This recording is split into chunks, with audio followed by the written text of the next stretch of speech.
Exactly. And once that circumstance was done, that's the next jump cut is to this. Now I'm with my family and we are all gathering our things together.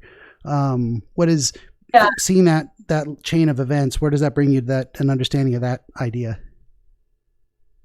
I still don't really know. I don't know. Maybe that just like I'm always going to end up with my family. Like they'll always be there.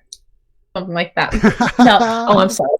You should not stroke your face during that time. Yeah. Okay. Well, there is very much a safe haven aspect of, so I'm in this game. I lose through. It's not my own fault. I got cheated. I got yanked off the slide.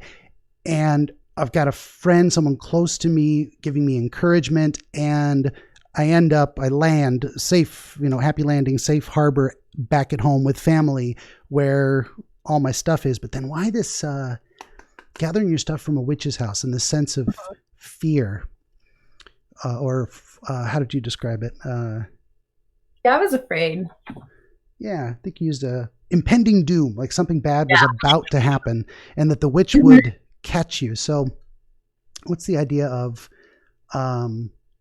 specifically a witch? I guess does the idea of a witch hold any meaning for you? I don't think so. I just like, I guess when I think of just like the witch, I just picture the typical kind of scary witch, like the greenish kind of like monsters, long noses, pointy noses, and those big hats, pointy hats. Yeah, and it's also I don't know, like a magical creature in a way. It's something that isn't, maybe human, but not fully, because they can do things other people can't, and in this sense, malicious things. So this is another force beyond your control, maybe something that might have power to affect you in some way.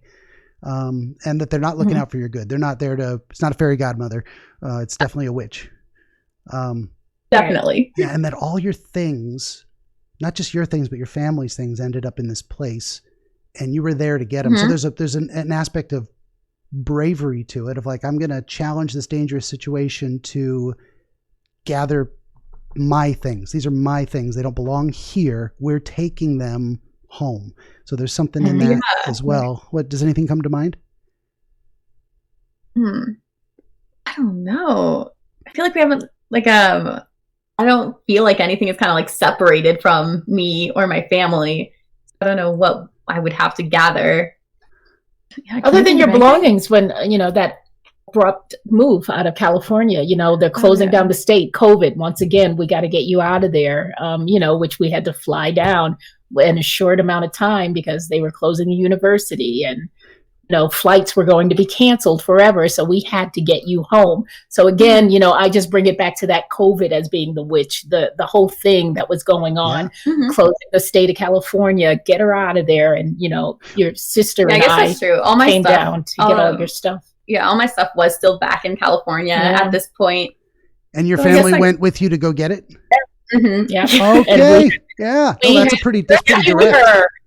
Yeah. Oh, wow. Yeah, that makes a lot of sense. Very nice. Very nice. Yeah, you have a great mom, because where was that? No, he wasn't flying. COVID was going on. Wait, so he didn't go with you physically in real life to go get this, and there you have this representation in the dream. It's your mom and your sisters, and they're helping you move. That's almost like a direct correlation. Yeah, for sure. Oh yeah, he was like, "Oh no, I'm not getting anything. You guys take one for the team." Very nice. Well, and so there's interesting that you jumping back a little bit, you had this sense that losing the game meant death, and also you actually did die in losing the game. So that could also relate to the COVID situation of like, it's kind of a deadly game. We're trying to live our life under this threatening circumstance. And if you lose the game of life, that's a death sentence. That's how you lose, It was right in the middle of it. Yeah. Yeah. It also could be sorry, go ahead. No, I was just saying, when we were all as a nation where everyone was fighting it, unsure, we didn't know. You hear different stories, just everyone was trying to fight it and figure out how to get through COVID. Yeah. So that is, and often these things are multi-layered too. So it can be the very serious life-threatening situation of in a medical sense. It can also be the death of ending your college experience, but it can also be a death of, say, your future dreams because it didn't pan out as well or as fully as you want to. But then also there's a lot of little deaths in there of struggles to succeed at, say, homework assignments. You don't get an A, you got a B, and you wanted an A, and so there was the death of that dream of getting an A on a specific assignment. So it could be lots of right. Death is just kind of everywhere, as much as life is. So. Yeah,